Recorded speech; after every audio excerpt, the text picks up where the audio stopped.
Hello aspirants, welcome to Exia IS Academy.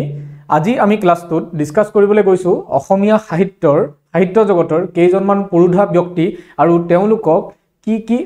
সৰ্বিকুট বা ছদ্মনামেৰে তেওঁলোকক জনা যায় আৰু তেওঁলোকৰ পেন নেম কি হয় মানে তেওঁলোকে যি বিলাক আৰ্টিকল হক বা তেওঁলোকৰ যি ৰচনাৰাজি সেই ৰচনাৰাজি তেওঁলোকে কি নামত তেওঁলোকে লিখে আৰু তেওঁলোকক ছদ্মনাম কিহেৰে জনা যায় যেটো তেওঁলোকে নিজৰ এই যেটো পেন নেম সেই পেন নেমটো তেওঁলোকে নিজৰ যেটো তেওঁ প্ৰকৃত নাম সেই প্ৰকৃত নামটো তেওঁলোকে ব্যৱহাৰ নকৰিছিল আৰ্টিকল বিলাকত তাৰ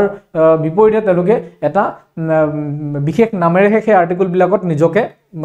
তেওঁলোকে প্ৰকাশ কৰিছিল সো সেই নাম কি হয় তাকে আমি পেন নেম বুলি কওঁ সো এতিয়া আমি চাই লওঁ কোন আমাৰ ইম্পৰ্টেন্ট অথৰ্স আছে আৰু তেওঁলোকৰ কি ছদ্মনাম আৰু পেন নাম কি হয় সো ফাৰ্ষ্টতে আমি যদি চাওঁ মহিম বৰা দেখিম যে মহিম বৰাক তেওঁ ৰঙাজিয়াৰ কবি বুলি কয় আৰু তেওঁ পেন নেমটো হৈছে ধনবৰকাই নামেৰে তেওঁ এই যিসমূহ তেওঁলোকৰ তেওঁ ৰচনাৰাজি আছে লিখনি আছে সেইসমূহ তেওঁ ধনবৰকাই নামেৰে তেওঁ লিখিছিল আৰু তেওঁ ছদ্মনাম দিয়া হৈছিল ৰঙাজিয়া কবি বুলি যে নবীন চন্দ্ৰ বৰদলৈ আহিলে নবীন চন্দ্ৰ বৰদলৈ কৰ্মবীৰ বুলি কোৱা যায় নবীন চন্দ্ৰ বৰদলৈ যিজন আছিল তেওঁ নবীন চন্দ্ৰ বৰদলৈ আৰু তৰুণৰাম ফুকন এই দুজন ব্যক্তিৰ প্ৰচেষ্টাতে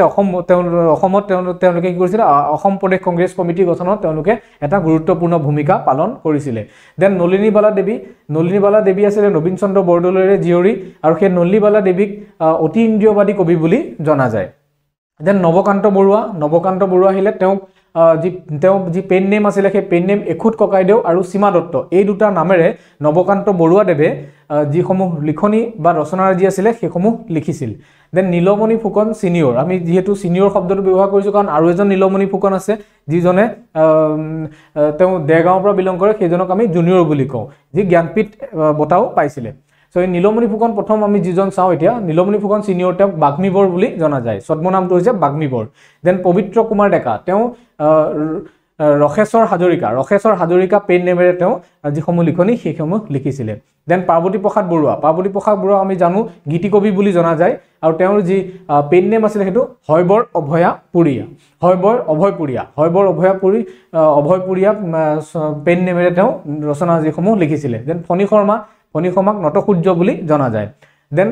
ৰাধা গোবিন্দ বৰুৱা তেওঁ সিংহপুৰুষ বুলি জনা যায় ৰঘুনাথ চৌধুৰী আমি জানোৱে ৰঘুনাথ চৌধুৰীক বিহগী কবি বুলি জনা যায় তাৰ পিছতে ৰজনীকান্ত বৰদলৈ তেওঁ উপন্যাস সম্ৰাট বুলি কোৱা হয় উপন্যাস সম্ৰাট স্কট বুলি কোৱা হয় Scott of Assam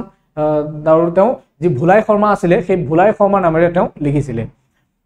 then Revati Mohan Dutta Choudhury তেওঁ শিলভদ্ৰ নামেৰে তেওঁ লিখনিসমূহ তেওঁ লিখিছিল দেন ৰবীন দে হৈ গ'ল তেওঁ ছদ্মনাম তেওঁ পৰাশৰ আৰু তেওঁ যি নামেৰে লিখিছিল সেই নামটো হৈছে ৰংমন দেন ৰুদ্ৰ বৰুৱাক লুইত কোঁৱৰ বুলি জনা যায় দেন সত্যনাথ বৰাক এজন অসমীয়া বুলি তেওঁক ছদ্মনাম প্ৰদান কৰা হৈছিল সৈয়দ আব্দুল মালিকৰ দুটা নামেৰে তেওঁ ৰচনাৰাজিসমূহ লিখিছিল এটা হৈ গ'ল অজগৰ আৰু এটা নাম হ'ল স্বামী অভংগানন্দ আৰু অজগৰ বিশেষকৈ আমি অজগৰটো আমি মনত ৰাখি থব লাগে অজগৰ নাম মানে নামেৰে তেওঁ লিখনিসমূহ লিখিছিল দেন সুৰেন্দ্ৰনাথ মেধি এটো আমি সকলোৱে জানোৱে সৌৰভ কুমাৰ চলিহা আচলতে তেওঁ সুৰেন্দ্ৰনাথ তেওঁৰ আসল নাম যি প্ৰকৃত নাম যি আছিল সেয়া সুৰেন্দ্ৰনাথ মেধিহে আছিল সৌৰভ কুমাৰ চলিহা নামেৰে তেওঁ লিখিছিল তেওঁ কিতাপসমূহ তৰুণৰাম ফুকন তেওঁক দেশভক্ত বুলি জনা যায় দেন জ্যোতিপ্ৰসাদ আগৰৱালা ৰূপ কোঁৱৰ বুলি জনা যায় এটো আমি সকলোৱে জানোৱেই দেন কমলাকান্ত ভট্টাচাৰ্যক অগ্নিকবি নামেৰে জনা যায় আৰু তেওঁ অষ্টবক্ৰ নামেৰে তেওঁ লিখনিসমূহ লিখিছিল দেন কনকলতা বৰুৱাক বীৰবালা বুলি কোৱা হয় এটো আমাৰ ইম্পৰ্টেন্ট কনকলতা বৰুৱাক বীৰবালা ছদ্মনামেৰে জনা যায় দেন আমি লক্ষ্মীনাথ বেজবৰুৱাক আমি সকলোৱে জানোৱেই তো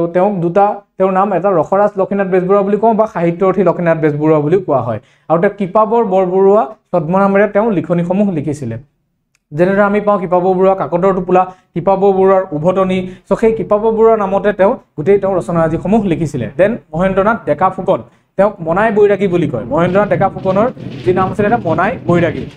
দেন মফিজউদ্দিন আহমেদ হাজৰিকা জ্ঞান মালিনীৰ কবি বুলি তেওঁক জনা যায় মফিজউদ্দিন আহমেদ হাজৰিকাক জ্ঞান মালিনীৰ কবি বুলি জনা যায় তাৰ পিছতে আমি চাওঁ বেনুধৰ শৰ্মাক কি নামেৰে জনা তেওঁ যি পেন নেম আছিল সেয়া আছিল বিহগুটি বৰা পেন নেমেৰে তেওঁ লিখনিসমূহ লিখিছিল বেনুধৰ শৰ্মাই দেন ভৱেন্দ্ৰনাথ শইকীয়া দেৱৰ তেওঁ কি পেন নেম আছিল তেওঁ তিনটা ইম্পৰ্টেন্ট পেন নেম আছিল তে প্ৰিয় বন্ধু নামেৰে লিখিছিল সঞ্জয় আৰু সত্যপ্ৰিয় পাঠক এই তিনিটা ইম্পৰ্টেণ্ট এই তিনিটা নামেৰে তেওঁ লিখনিসমূহ লিখিছিলে প্ৰিয় বন্ধু সঞ্জয় আৰু সত্যপ্ৰিয় পাঠক দেন ভুৱন মোহন বৰুৱা এটো তেওঁ যি পেন নেম আছিল কাঞ্চন বৰুৱা আমি সকলোৱে কাঞ্চন বৰুৱা বুলি জানো কিন্তু তেওঁ আসল নাম আছিল ভুৱন মোহন বৰুৱা হে এটো আগৰ এক্সামত সুধিও গৈছে সো সেইকাৰণে আমাৰ ইম্পৰ্টেণ্ট বিশেষকৈ আমি সেই সময়ত যি সকল লেখক আছিল সেই লেখকসকলক আমি দেখো যে তেওঁলোকে নিজৰ যেটো প্ৰকৃত পৰিচয় সেই প্ৰকৃত পৰিচয়টো তেওঁলোকে দিবলে টান পাইছিলে তেওঁলোকে এটা যি তেওঁলোকৰ পেন নেম আছিল সেই পেন নেমেৰেহে তেওঁলোকক জনা গৈছিলে সো ইয়াৰ পৰা তেওঁলোকে গম পোৱা পায় যে তেওঁলোকে কিমান নিস্বাৰ্থভাৱে তেওঁলোকে অসমীয়া সাহিত্যৰ হকে কাম কৰি গৈছিলে দেন বিনন্দ চন্দ্ৰ বৰুৱাক ধনী কবি বুলি জনা যায় আৰু তেওঁ কেৰপাই শৰ্মা যি পেন নেম সেই পেন নেমেৰে তেওঁ লিখনিসমূহ লিখিছিলে বিৰিঞ্চি কুমাৰ বৰুৱা তেওঁ দুটা পেন নেম আছিল এটা বিনা বৰুৱা আৰু এটা ৰাসনা বৰুৱা তো বিৰিঞ্চি কুমাৰ বৰুৱাদেৱে বিনা বৰুৱা আৰু ৰাসনা বৰুৱা এই দুটা ছদ্মনামেৰে তেওঁ ৰচনাৰাজিসমূহ বা লিখনিসমূহ তেওঁ লিখিছিলে দেন বিষ্ণুপ্ৰসাদ ৰাভাক আমি জানোৱেই কলাগুৰু বুলি তেওঁ খ্যাত কলাগুৰু বিষ্ণুপ্ৰসাদ ৰাভা আৰু তেওঁৰ যি পেন নেম সেইটো হৈছে বিষ্ণুপ্ৰিয়া ৰাভা ঠাকুৰীয়া পেন নেমেৰে তেওঁ লিখনিসমূহ লিখিছিলে দেন বিষ্ণুৰাম মেধিক লৌহ মানৱ বুলি কয় সো বিষ্ণুৰাম মেধি আমি জানোৱেই যে second chief minister of Assam আৰু পিছলৈ তেওঁ কি হৈছিলে তামিলনাডুৰ গভৰ্ণৰো হৈছিলে সো বিষ্ণুৰাম মেধি লৌহ মানৱ বুলি তেওঁক জনা যায় দেন ব্ৰজনাথ শৰ্মাক যি ছদ্মনাম আছিল সেয়া আছিল অভিনয় আচাৰ্য বুলি জনা যায় ব্ৰজনাথ শৰ্মাক দেন চন্দ্ৰকুমাৰ আগৰৱালা প্ৰতিমাৰ খনিকৰ আমি জানোৱেই তেওঁ প্ৰতিমাৰ খনিকৰ বুলি জনা যায় দেন চক্ৰেশ্বৰ ভট্টাচাৰ্যক ৰাজপথৰ শিল বুলি কয় চক্ৰেশ্বৰ ভট্টাচাৰ্য দেন গণেশ চন্দ্ৰ গগৈ তেওঁক পাপৰি কবি বুলি জনা যায় এটো এটা ইম্পৰ্টেন্ট পাপৰি কবি কোন হয় বুলি কলে আমি ক'ব লাগিব Ganesh Chandra Gogoi then Gopinath Bordoloi first chief minister of Assam তেওঁক লোকপ্ৰিয় বুলি জনা যায় লোকপ্ৰিয় সেই সময়ত যিজন গভৰ্ণৰ আছিল সেই গভৰ্ণৰে এই যেটো লোকপ্ৰিয় টাইটেল হেতু গোপীনাথ বৰদলৈ প্ৰদান কৰিছিলে প্ৰথম যিজন মানে গোপীনাথ বৰদলৈ চিফ মিনিষ্টাৰ হৈ থাকোতে যিজন গভৰ্ণৰ আছিল তেখেতে লোকপ্ৰিয় উপাধিটো গোপীনাথ বৰদলৈ প্ৰদান কৰিছিলে দেন গুণাভিৰাম বৰুৱাৰ যি পেন নেম আছিল হেতু সেয়া আছিল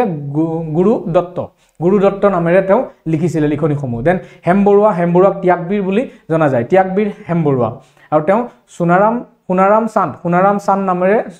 পেন নেমেৰে তেওঁ লিখনিসমূহ লিখিছিলে দেন হিৰেণ গোহাঁই যি পেন নেম আছিল সেই পেন নাম আছিল নিৰঞ্জন ফুকন নামেৰে তেওঁ লিখনিসমূহ লিখিছে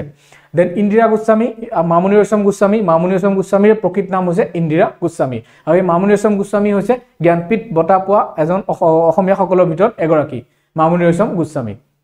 দেন অম্বিকাগিৰি ৰায়চৌধুৰী তেখেতক অসম কেশৰী বুলি জনা যায় অম্বিকাগিৰি ৰায়চৌধুৰী তাৰ পিছতে আহিলে আনন্দ চন্দ্ৰ আগৰৱালা তেওঁক ভাঙনি কোঁৱৰ বুলি কোৱা হয় আৰু তেওঁ শ্ৰীহৰ্ষ